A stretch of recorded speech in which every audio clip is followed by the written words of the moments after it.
Have you ever gone to a Thai restaurant and ordered this seemingly common lemongrass drink, took a sip and thought, "Whoa, what's this refreshing drink?" Today, I'll be sharing with you how this popular Thai drink is made with my own twist. It's a great tropical dessert drink to end off any meal as it is very refreshing and citrusy. And if you're new here, welcome to Gastromania. We upload 2 recipes a week, so be sure to subscribe and stay tuned for more recipes.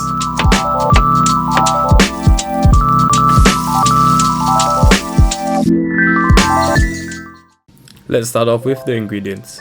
We have 400 grams of fresh aloe vera. Those from the western part of the world may not be familiar with it as it is tropical. Fresh aloe vera may be difficult to find in the west, so it may be replaced with processed aloe vera. Next, there are 4 stalks of lemongrass. They are also tropical and provide a really refreshing taste to any dessert.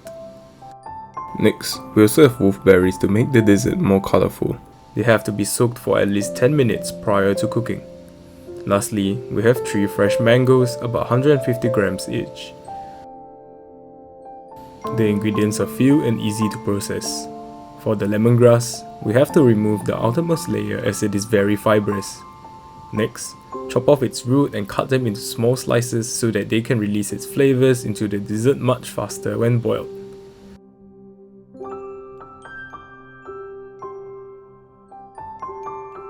For the aloe vera, many people will be unfamiliar with how to process fresh ones. First, cut off the base of the aloe vera which cannot be used. Then, cut off the 2 pointy ends of the aloe vera to expose the flesh. If the aloe vera is too long to handle, cut it into halves to make it more manageable.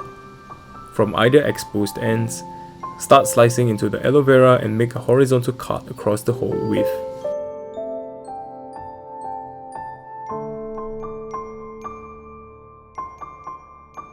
The aloe vera flesh is very soft and delicate, so this should not take too much effort.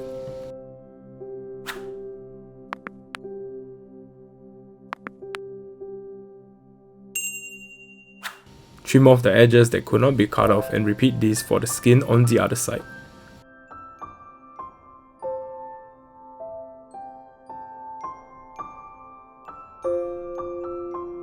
Once the skin has been removed completely, cut the aloe vera into thin strips, and then take the thin strips and cut them into very small cubes.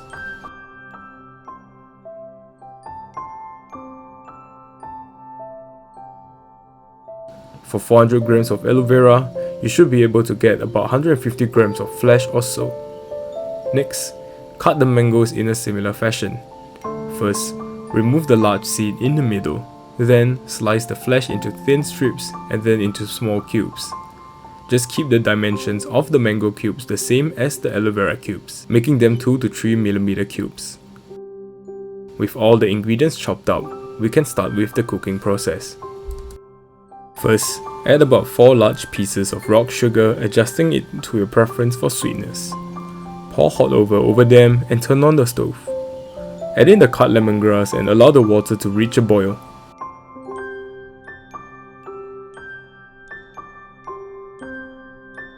Once the liquid reaches a boil, add in the cut aloe vera.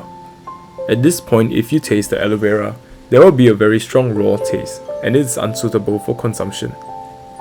Those using processed aloe vera should not have this problem. You will have to boil the aloe vera with the lemongrass for at least 10 minutes to completely get rid of the rawness. At the same time, the boil will release most of the flavor within the lemongrass. After about 10 minutes of boiling, the lemongrass will have released its flavor into the water. Remove the lemongrass as they cannot be consumed here. Turn the fire to low and add the wolfberries into the liquid.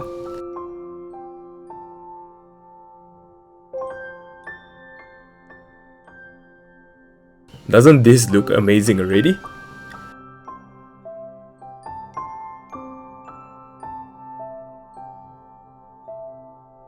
After the soup simmers for about 5 minutes, turn off the fire and add in the cut mangoes. Mangoes do not have to be cooked at all, and keeping the water boiling will mash up the mangoes as they are really soft. Mix everything up evenly and leave the mangoes to release its flavor into the soup while cooling down.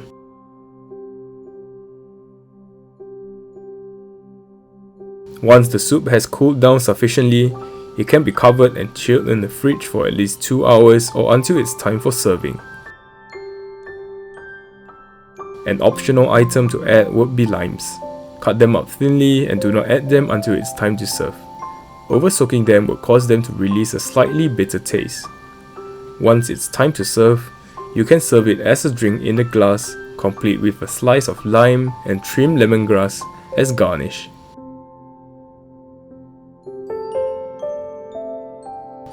Otherwise, you could also serve it as a dessert in a bowl, not forgetting to add 2 slices of lime. What a perfect drink for hot tropical weathers, cooling and refreshing. We have come to the end of today's episode. If you have enjoyed this cooling and refreshing recipe, like and share it. Consider subscribing to our channel for 2 regular recipes, and I'll see you in my next video.